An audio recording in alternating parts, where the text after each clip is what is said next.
Eu queria hoje compartilhar uma palavra com você, meu irmão, está no meu coração. É uma palavra que eu preciso de verdade, que você esteja nesse mesmo espírito de hoje, sabe? Esse espírito desse mover de adoração, dessas águas profundas, sabe? Hoje essa mensagem, ela realmente, ela é para dois tipos de pessoa. O crente profundo, aquele que quer profundidade, aquele que cansou de verdade, cansou viver um evangelho mediano, um evangelho na superfície, um evangelho ali no comecinho. Essa mensagem hoje é para gente profunda. E mais para quem, pastor? Se for para dois tipos de pessoas. É para aquele que quer sair do raso e avançar para o profundo. Ou seja, é para esses dois tipos de pessoas. Aquele que já está num nível de profundidade e quer descer mais. Talvez a nível de pré-sal, sabe? A um nível muito profundo com Deus. E talvez para aquele que está à margem, para aquele que está talvez flertando com ali, quando nós estamos na praia, aquele lugar onde que só a água chega nos nossos pés, sabe? E a gente fica doido para avançar, mas às vezes fica com medo. Essa mensagem é para arrancar todo o medo, para que você possa ser intenso na presença do Senhor e caminhar para dentro dessa água, tá bom? Eu quero te convidar para esse compartilhar da palavra, você está com esse sentimento.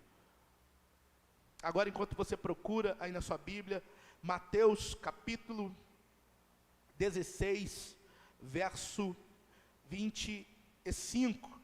Enquanto você procura, o tema dessa noite é até que nada mais importe. É o tema dessa noite nossa. Até que nada mais importe. Você pode repetir comigo? Diga assim: até que nada mais importe. Vamos mais uma vez, que eu quero a tua participação comigo aqui. Eu preciso de você nesses próximos 25 minutos. E eu preciso que você intensifique a sua atenção. E tudo que for tentar roubar a tua atenção, você mande embora agora. Porque essa mensagem, ela pode mudar a sua vida. Vou falar de novo. Essa mensagem, a prática dessa mensagem, ou seja, o ouvir dessa mensagem e o aplicar essa mensagem pode mudar para sempre a sua vida. Amém?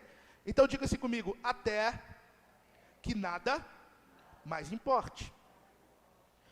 Olha o que diz Mateus, capítulo 16.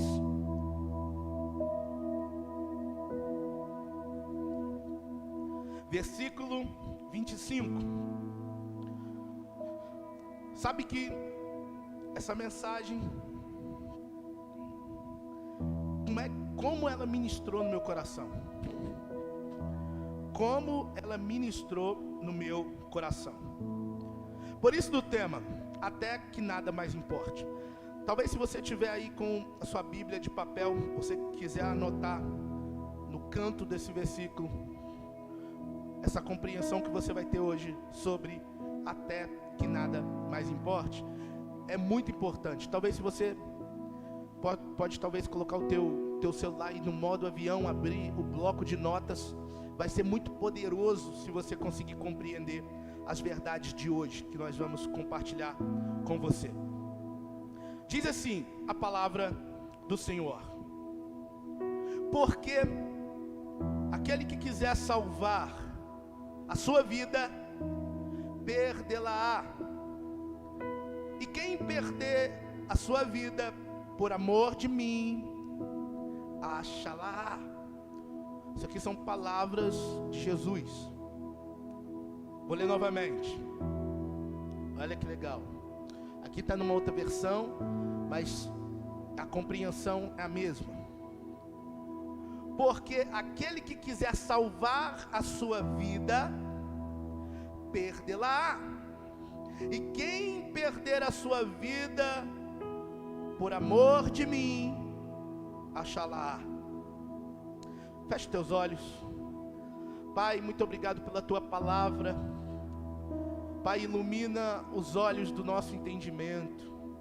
Oh Pai, fala conosco, nos traga uma compreensão tão forte, tão poderosa, que irá nos levar para uma vida prática.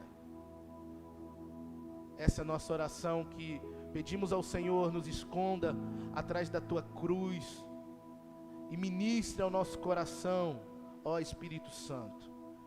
Louvamos ao Senhor e somos gratos por todos os benefícios que o Senhor tem feito por nós. Muito obrigado, te agradecemos em nome de Jesus. Amém? Amém, pessoal? Olha, queridos, esse texto é um texto muito conhecido, um texto que, quando lemos, ele tem uma jogada de palavras, mas que parecem paradoxas, né? Contraditórias talvez. Ele diz: porque aquele que quiser salvar a sua vida vai perder, e aquele que perder a sua vida vai ganhar. Ao nosso entendimento, se você pegar de uma forma apenas interpretativa esse texto, talvez não faça noção. Sim ou não? Talvez não faça noção. Mas eu quero te ativar hoje aqui, querido irmão, para essa verdade espiritual. Eu quero ativar você. Olha, ele diz: porque aquele que quiser salvar a sua vida vai perder, e aquele que a quem perder a sua vida por amor a mim, esse vai ganhar, vai achar. Perceba que quem tenta salvar a sua vida desse processo de morte de si mesmo, que é isso que ele está querendo dizer. Ele está querendo dizer: renuncia a si mesmo. Aí ele está dizendo, perceba que quem tenta salvar a sua vida desse processo de morte para si mesmo, acaba perdendo. Perdendo o quê? Deixando de desfrutar a plenitude do que Deus tem para nós. Mas olhe por outro lado, os que se dispõem a perder a sua própria vida, aceitando a exigência de Cristo, acaba ganhando. Ganhando o quê? Certamente vai provar mais de Deus, vai ter mais intimidade com o Pai. Ou seja, quando se fala da perda, está se falando da entrega. Quando se fala do ganho, está se falando de mais de Deus. Nota que quando se fala lá, se você quiser ganhar, você vai perder. Querido, você precisa prestar muita atenção nisso aqui agora. Senão você não, se você perder o fio aqui agora, você não pega mais. Olha para mim. Se você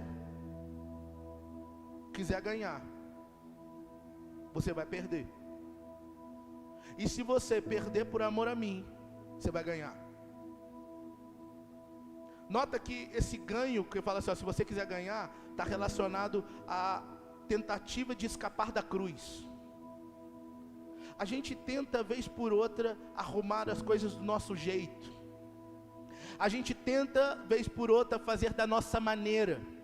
A gente tenta, vez por outra, fazer do nosso modelo, do nosso estilo.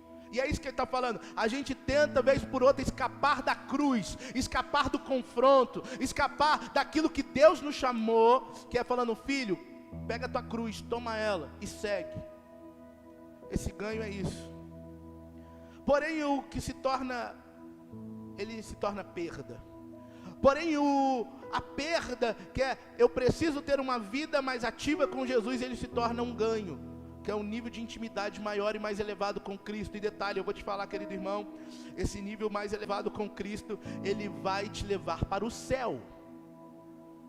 Ah, que tremendo. Só por isso, só isso, já seria por si motivo suficiente para não evitar a cruz, que Cristo determinou para nós, que Cristo determinou para os seus discípulos, para aqueles que o seguiam. Mas há algo mais, há um outro motivo para evitarmos, para não evitarmos isso, para não evitarmos essa vida desse texto, a verdade desse texto, intrínseca nesse texto. Eu penso ser igualmente necessário você compreender isso. Ao longo da história da igreja, os que contribuíram para o avanço e o estabelecimento do reino de Deus foram os que mais se renderam ao Senhor. Perceba isso. Perceba que no avanço da história da igreja, aqueles que mais avançaram foram os que mais se renderam, foram os que mais se entregaram ao Senhor, por meio de sacrifícios. Quais desses? A si mesmo. Sabe que nós detestamos sacrifícios. Detestamos.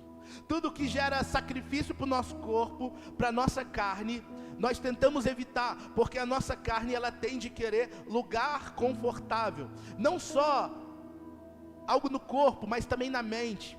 A mente ela não quer pensar, ela não quer gastar energia pensando. Talvez a pergunta, olhando para essa história da igreja, você vê que isso é um fato confirmado. Gente que mais avançou como igreja na antiguidade eram pessoas que se entregavam. Talvez a pergunta a ser feita no tocante a isso é: por que essas pessoas realizavam tanto? Você já parou para pensar? Quando você não precisa ser um amante da história da igreja, mas quando você para pensar que muitos, o evangelho chegou até você porque teve alguém que sofreu. Sabe que talvez essa mensagem ela não é tão romântica, falar sobre entrega, sobre sofrimento, sobre sacrifício, porque estamos definitivamente acostumados somente a Deus vai me dar, a Deus vai me abençoar, a porta vai abrir, a bênção vai chegar. Mas quando fala sobre a minha entrega, a gente fala, esse discurso talvez não seja tão bom. Acredito que quando já nos doamos a Deus de uma maneira potencial, profunda, a ponto de morrermos para nós mesmos, não temos mais nada a perder e não podemos ser detidos por nada. Sabe que é o que a palavra de Deus nos revela.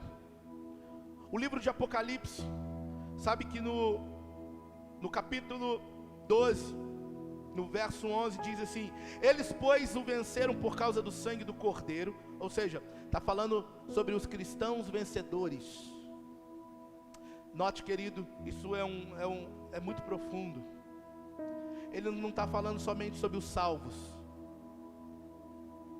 Ele está falando sobre os cristãos vencedores, aqueles que vão reinar. Ele diz: eles, pois, venceram por causa do sangue do Cordeiro, por causa da palavra do testemunho que deram, ou seja, a palavra do testemunho. E terceiro, mesmo em face da morte, não amaram a própria vida. Meu Deus. Normalmente nós falamos daqueles que venceram o diabo, e nós enfatizamos pelo sangue do Cordeiro, e tem que ser assim. Nós também enfatizamos sobre a palavra do testemunho, como um dos recursos para essa vida vitoriosa. Mas há um terceiro recurso nessa lista que eu acabei de ler para você, que tem sido ignorado nessa receita para vencer o inimigo e sobretudo para vencer você mesmo, que às vezes o maior gigante é você mesmo. A terceira ferramenta, pode-se dizer assim, é essa aqui: mesmo em face da morte, eles não amaram as suas vidas. Eram pessoas que faziam o coro da declaração de Paulo: todavia não me importo, nem considero a minha vida de valor algum para mim mesmo, se tão somente puder terminar a corrida no que foi proposta, completar o ministério que o Senhor Jesus me confiou, de testemunhar o evangelho da graça. Ele está dizendo: a minha vida não faz sentido. Meu Deus, há algo por trás dessa disposição de colocar o Senhor acima de tudo. Querido, sabe que nós essa geração, nós precisamos voltar a colocar o Senhor acima de tudo.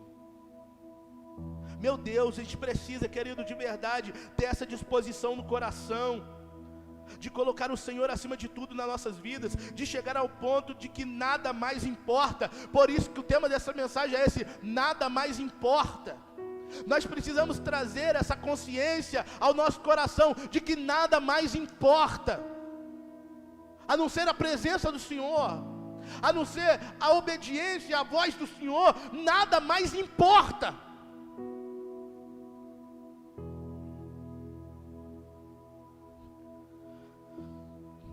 Ah, meu Deus. Quem está caminhando para essa dimensão, querido, está vivendo um extraordinário de conquistas em prol do reino. Paulo sabia disso, sabe?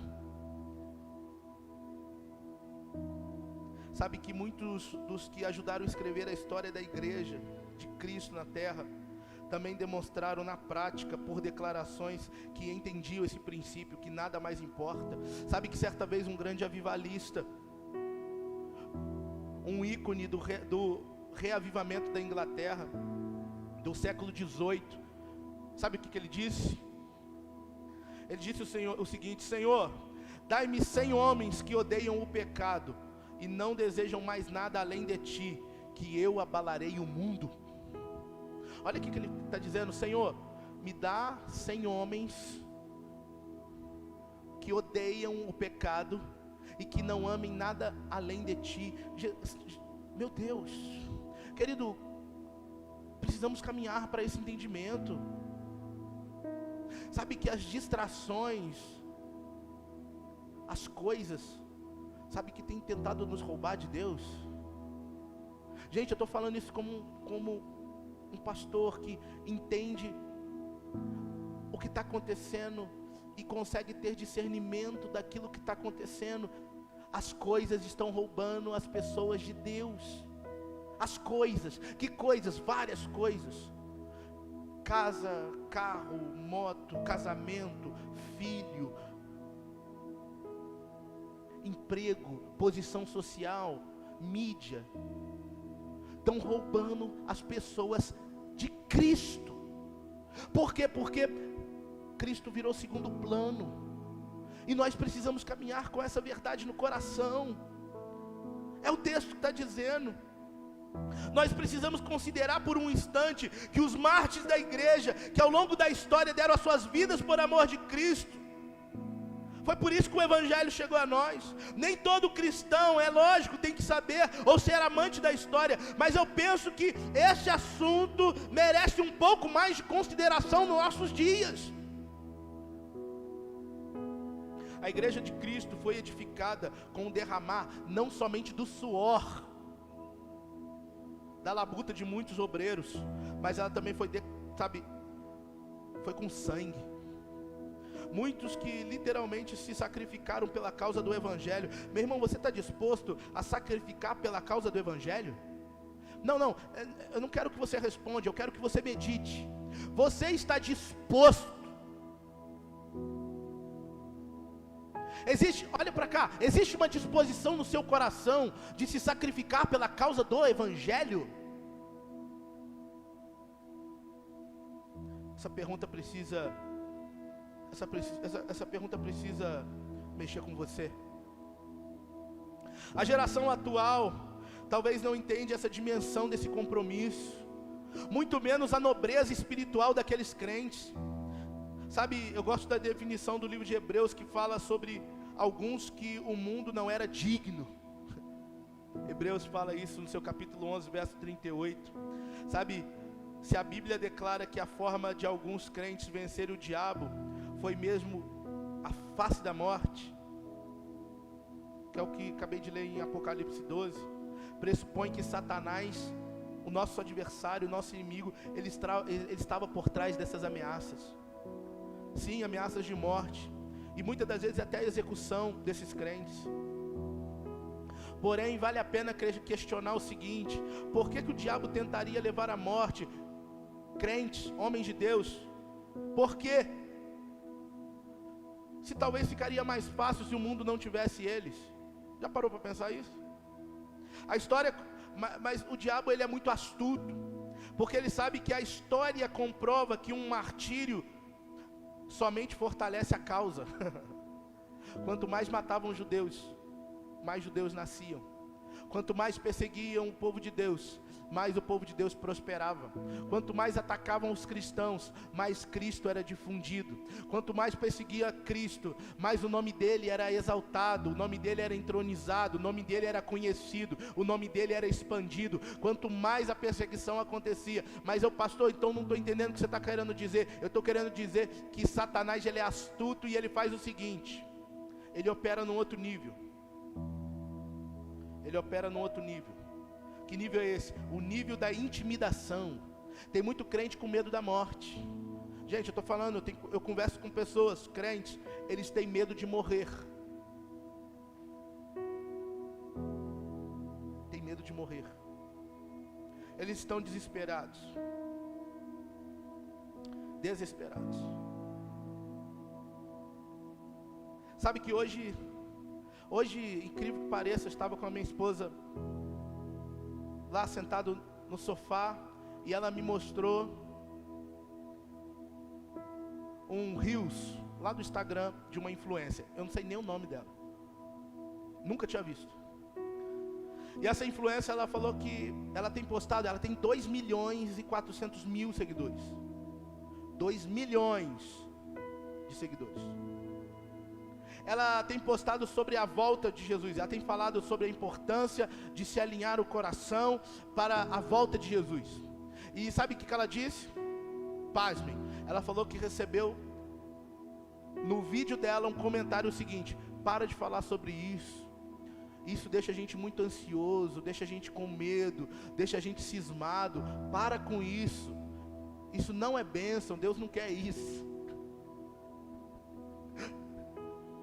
Você acredita? Não, você acredita no que eu estou te falando?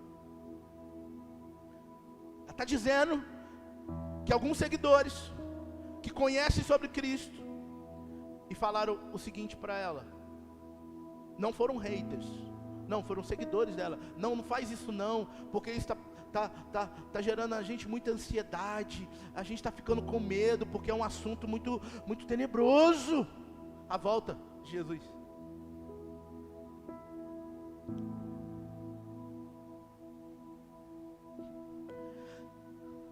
Meu Deus, queridos, como que nós vamos fazer?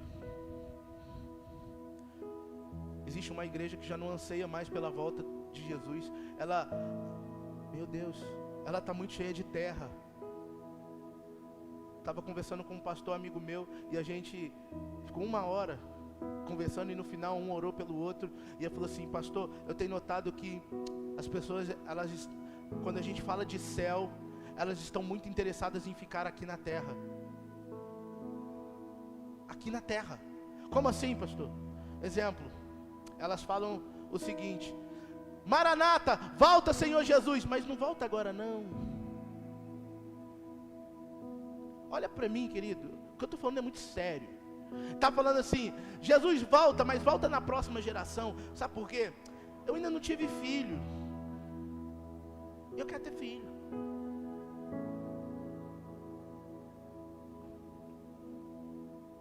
Jesus, é porque eu não comprei o meu carro, sabe? Aí, dá para voltar depois? Meu Deus.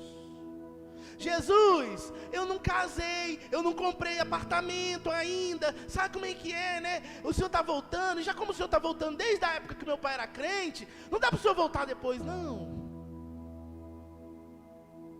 Meu Deus. Meu Deus, que geração é essa? Uma geração que já não anseia mais pela vinda do Cordeiro. Querido, a gente precisa se alinhar.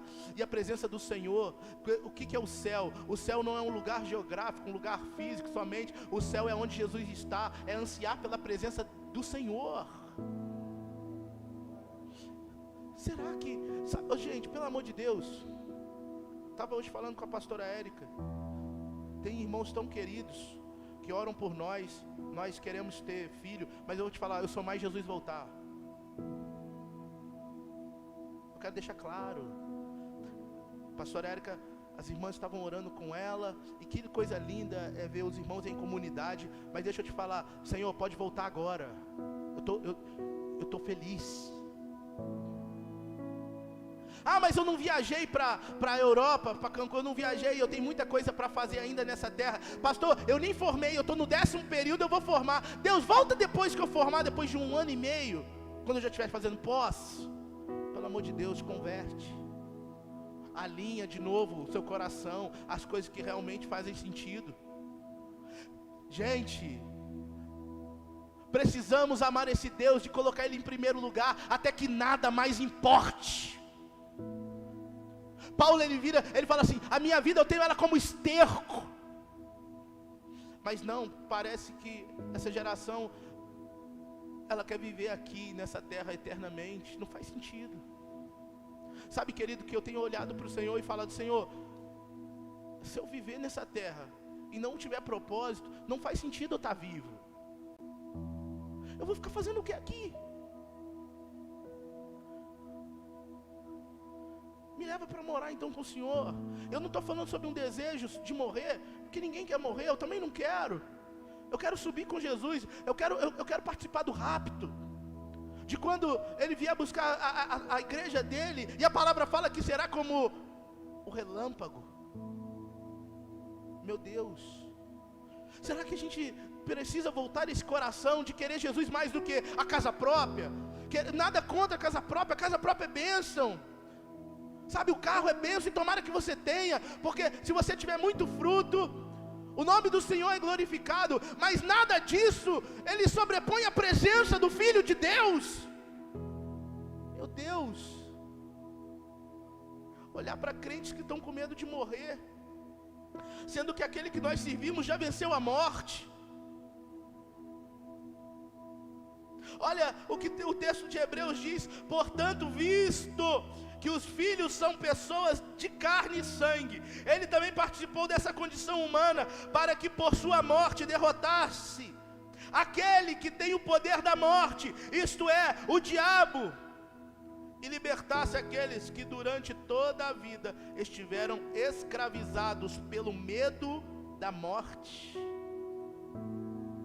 O texto, ele revela que Jesus derrotou quem tinha o poder da morte, ou seja, saber o diabo, mas também nos informa como é que Satanás está escravizando as pessoas. Ele está escravizando pelo medo da morte.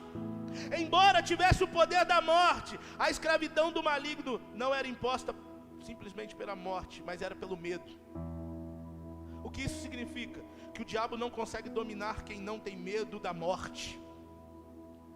É por isso que Apocalipse 12:11 fala de crentes que venceram o medo da morte. Tem gente, sabe quando a palavra de Deus diz em Oséias, o meu povo, ele está falando de gente de dentro, ele não está falando de gente de fora. Ele está falando, sabe, de quem? De cristão, ele não está falando de ímpio. Ele não está falando de ímpio não, irmão. Sabe, está falando conosco. A vida deles desses homens de Deus não era valiosa demais para eles, sabe, eles já não eram mais amantes de si mesmo, não eram amantes de si mesmo. Quando você coloca a sua vida no altar, quando você se prontifica e aceita morrer, você se torna invencível. O diabo não consegue dominar-se, querido, quem não tem medo da morte. Sabe que eu amo alguns filmes. Eu, meu irmão, nós gostamos muito de séries e filmes nórdicos. E existe uma história, é história de verdade, sobre os nórdicos, que eram pessoas que não tinham medo da morte. Nós conhecemos hoje como os vikings. Um bando de pagão, um bando de gente que adora a deuses mortos. Porém, é tão interessante que quando você vai ler a história deles, a história de pessoas que lutavam contra eles, se eu não me engano, os saxões, que eram os ingleses, lutavam contra eles cheio de medo. Sabe por quê? Porque eles falavam assim, como que a gente vai lutar com alguém que não tem medo de morrer? Como que nós vamos lutar com alguém que para ele a morte será um banquete? na história deles, eles iam jantar com sua divindade. Então, quando eles morriam com honra, eles iam para este lugar. Engraçado, tem um tanto de crente com medo de lutar. Tem um tanto de crente terceirizando responsabilidades. Tem um tanto de crente adorando viver aqui nessa terra. Tem um tanto de crente que queria ser o Logan, viver eternamente neste lugar. Não faz sentido. Não faz sentido, querido. Deixa eu te falar, querido irmão, em nome de Jesus, põe amor em minhas palavras. Não faz sentido viver desse jeito. Se você tem vivido desse jeito, hoje é um dia, você, meu irmão que está nos assistindo, hoje é um dia de alinhamento. Alinha-se às expectativas de Deus para você. Não faz sentido. Meu Deus. Meu Deus. Sabe, quem não tem mais nada a perder é quem já entregou a sua vida e tudo de si para Cristo. Não tem mais nada a perder, sabe? Não há mais ameaças que possam intimidá-lo. Sabe que o nosso inimigo, ele vive esse processo de intimidação. Vive esse processo de intimidação. Ele vive tentando te intimidar, dizendo: e agora? E agora? E agora? Vai morrer, hein? Vai morrer, você não vai dar conta, você vai morrer, você vai ficar afastado, você vai isso. Tem crente que cai nessa. Tem gente que cai nessa. É por isso que nós devemos, às vezes, sabe, olhar para a igreja de Atos e se inspirar naquela igreja. Uma igreja imparável, uma igreja que não havia prisões, nem ameaças, nem perseguições, nem martírios que pudesse parar aquela primeira geração de cristãos. Sabe que no seminário, no meu ano de seminário, houve um dia um rapaz do meu lado, sentado, e ele muito empolgado, ele disse: pastor, disse comigo, eu estou doido para no Brasil chegar a perseguição. Tem gente que não aguenta vir no culto agora. Eu tive que falar com ele: acorda. Tem gente que está conseguindo ser crente agora, 2021, internet para todo lado, culto para todo lado. Só que nessa rua da igreja tem 5 igrejas, não consegue ser crente, não consegue orar, não consegue ler Bíblia todo dia, não consegue. Quer perseguição para quê, irmão? Perseguição para quê? Não consegue ser crente em 2021. A gente vê lá no Afeganistão, quem está com o aplicativo da Bíblia é morto. E você tem a Bíblia em casa, e será que lê? Será que lê? Será que lê? Ou está preocupado demais com a faculdade? Só a faculdade. Pastor, você está falando para mim não fazer faculdade? Não, é o contrário. A tua faculdade vai cumprir o teu propósito na terra? Qual? Por exemplo, você quer ser médico? Seja médico. Mas e aí? Lá no CTI, na hora que você estiver lá, você vai orar por alguém? Vai fazer sentido? Ah, eu quero ter uma empresa. Só para você encher o bolso de dinheiro? É só para isso? Ou, não, as minhas finanças vão tocar gerações. As minhas finanças vão financiar missões transculturais. Ah, não, é só para o seu próprio deleite? A palavra de Deus diz em Tiago: pedi e pedis mal, porque pedis para o próprio deleite. Tem gente que o Senhor abençoar, acabou. Tem gente que vive: Senhor, me dá um sítio. Oh Deus, não dá não, pai, dá não. Dá não, pai, senão ele não vem mais na igreja, ele não vai ter mais comunhão. Eu conheço um pastor conhecido que ele disse assim para um membro da igreja dele: sabe, que está cantando, para onde eu irei? Eu não irei porque não tem dinheiro. Meu Deus. Ele disse, o irmão da igreja dele vinha de ônibus para a igreja. O irmão, a esposa, os filhos, pastor Luiz. 5, 10, 15 anos está vindo para a igreja de ônibus, de ônibus. E alegre. Eu caminho aqui para o encerramento. Alegre, vindo na igreja, terça, quinta e domingo. Foi a linha, né, que nós fomos criados. Terça, quinta e domingo, terça, quinta e domingo. Terça culto de ensino, quinta, culto público, domingo, culto evangelístico. Era aquele irmão abençoado, terça, quinta e domingo. Ou agora mais moderno, segunda, quarta e domingo. O Senhor foi e deu um carro para esse irmão. E esse irmão disse: pastor, eu não posso ir mais na igreja domingo, porque eu preciso ter um momento de família com meus filhos no shopping, né? E eu tenho certeza, Deus vai entender. Deixa eu te falar, queridão, olha para cá, eu caminho para o encerramento. Deus não vai entender a sua mediocridade. Sabe esse papo de, ai, Deus vai entender, pastor? Deus não vai entender. Deus não vai entender.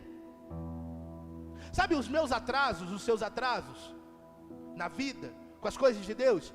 Ah, Deus vai entender. Não vai, porque seu patrão não entende e ele te manda embora, chegar atrasado. Por que que Deus vai ter que entender? Deus vai entender, pastor Luiz, que eu tenho 2 filhos, eu tenho, não sei, sabe, Senhor, sabe o que é? É porque você não coloca Ele em primeiro lugar. Chegou o tempo de nos alinharmos e colocarmos Deus em primeiro lugar, querido irmão. Eu sei, essa palavra hoje talvez ela não está tão degustável, mas Deus falou isso comigo.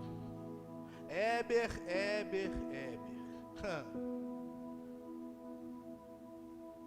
A igreja primitiva era imparável. Ou seja, hoje eu converso com algumas pessoas que falam assim: ah, pastor, está me dando vontade de desistir. É mesmo? Porque o que aconteceu? O que aconteceu? Não, é porque mas o que aconteceu, querido? O que aconteceu? Me fala. Peste, terremoto. Não, eu estou desanimado mesmo. Mas por quê? Não, é porque eu estou, é a vida, né? Meu Deus, como é que faz pouco caso assim do sacrifício de Jesus? Ah, pastor, não consigo firmar. Sabe por quê? Porque você não entregou tudo de si até hoje. E fica entregando para Deus 25%, 30%, 50%, 80%, 90%, mas você quer 100% de Deus. Sabe que Deus é tão bom que Ele não nos trata do jeito que nós tratamos Ele. Que Deus misericordioso, viu? Que Deus misericordioso. É tão interessante você... Eu estava falando com meu irmão outro dia o seguinte. É só uma avaliação, tá, querido? E aqui é um texto que eu quero ler para você. É uma pergunta, na verdade, mas é uma avaliação. Eu falei um dia com meu irmão assim: rapaz, é muita deslealdade. É muito desleal o que a gente faz com Deus. Aí ele falou assim comigo: como assim? Eu estava avaliando lá em casa o seguinte: se você é uma pessoa que mora aqui, sua família é daqui, e você faz o seguinte: vou visitar papai amanhã, amor, vamos almoçar com o papai, com a mamãe, ou seja, a sogra, no domingo, eu estou falando no domingo. Aí você sai de manhã, vai lá, almoça com a sogra. Tá falando isso com meu irmão. Meu irmão, não tem como competir, viu? Deus está perdendo. O quê? Vamos almoçar com mamãe. Aí mamãe libera o almoço 13 horas, 14. Aí tem um jogo. Pecado ver jogo? Não, é uma benção. Me chama depois que eu te falo até que time que eu torço. É outro patamar. Vou te falar, é benção. Mas aí tem jogo. Você vai, senta lá com o sogrão, com a sogrona, com a mãe, com o pai, e fica lá até 4 horas da tarde. E vê o primeiro tempo. E detalhe, de manhã foi com os meninos no parque. De manhã parque, almoço 11 horas, casa da sogra.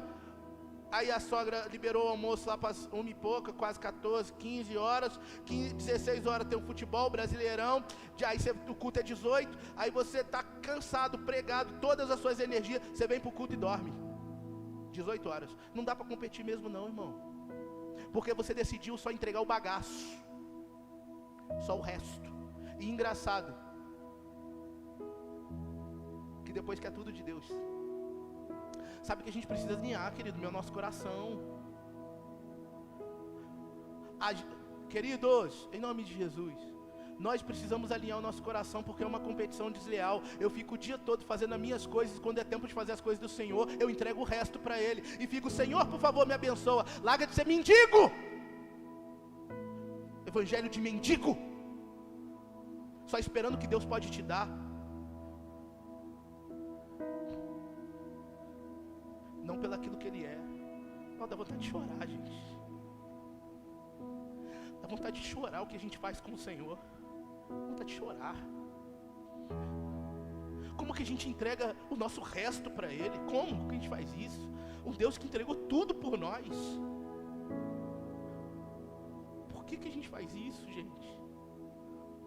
Jesus está voltando, a palavra dele é guarda o que tem, para que ninguém tome sua coroa. Tem gente interessada em tomar a sua coroa. Você está semeando aqui para algo que dura 70, 60 anos, 80 para os mais fortes, e para a sua eternidade você não está semeando nada. Meu Deus, que tristeza.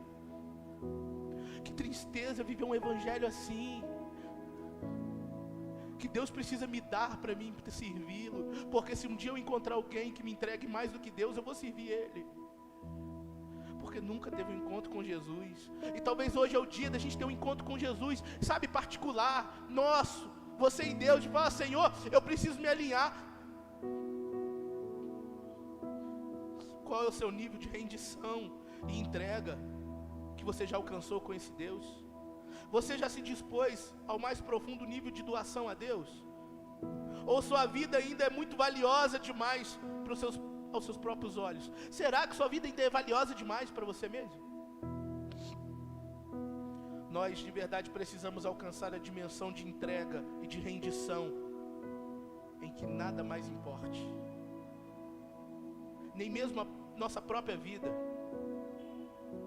Isso não apenas fortalecerá a nossa intimidade e comunhão com o Senhor, como também nos tornará imparáveis, imbatíveis diante do nosso adversário. Sabe que hoje talvez é uma noite para a gente, sabe, se alinhar, gente. Sabe, Deus falou muito comigo dizendo: Éber, e aí, cara? Sabe, porque eu e minha esposa, nós temos orado diante do Senhor. Diante do Senhor. Todo o nosso investimento para as crianças aqui é para que as crianças, de verdade, elas recebam mais de Deus. Eu não estou preocupado com meu filho. Inclusive, se Deus não quiser nem dar o filho, eu estou bem. Diante do Senhor, eu estou bem. Eu quero a presença. Se eu não comprar a casa própria, problema. Não, tá bom, eu queria ter, quero ter. Mas se não acontecer, não tem problema, porque eu quero a presença. Eu amo meus pais, meus irmãos são bênção para mim, mas eu não estou me importando com eles, eu estou me importando, e quando eu estou falando me importando com eles, não é o que eles vão pensar, o que eles vão achar, ou o que eles vão, não é o não importando de desprezá-lo, é o me importando com a opinião, porque eu estou preocupado, é com o que Deus vai achar de mim naquele grande dia. Meu Deus, será que a gente pode hoje transicionar nossa mente e se tornar uma igreja imparável, indestrutível, invencível? Como? Quando a gente alinhar o nosso coração e falar: Senhor, nada mais importa. Será que você tem coragem hoje de orar e falar: Senhor, nada mais importa? Encerro aqui com um testemunho de um jovem. Quando eu pastoreava a juventude de uma igreja, e eu disse para ele assim: é um jovem que a mãe e o pai muito bênção. E um dia numa pregação eu disse para eles assim: ô gente, de boa, de verdade, fala a verdade comigo. Sou seu pastor, sou seu amigo, eu não vou te julgar. Você, fulano, quem que você ama mais, Jesus ou sua mãe? E ele disse: pastor, eu vou falar a verdade. Eu vou falar a verdade. Eu amo mais a minha mãe do que eu amo Jesus. Aí eu falei assim: cara, obrigado pela sua verdade, por ter que me falar a verdade, mas não faz sentido. Não faz sentido, porque sua mãe, ela é muito bacana, e ela morreria por você. Mas será que a sua mãe morreria por mim?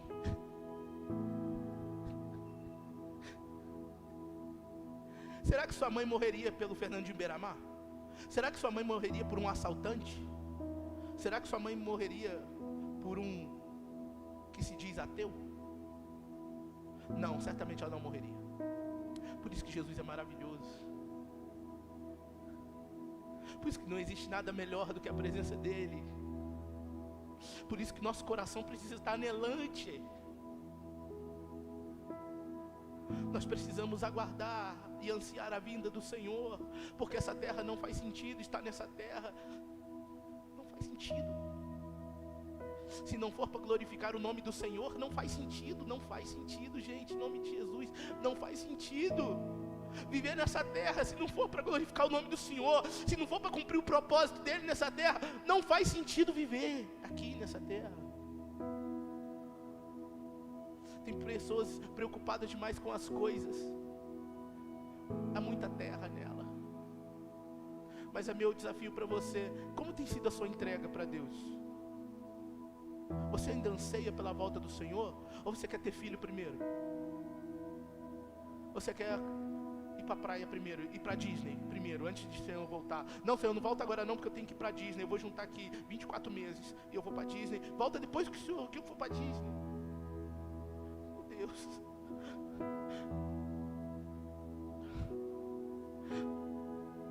Meu Deus. A gente precisa se alinhar, gente. Eu quero te convidar a isso. Fica de pé.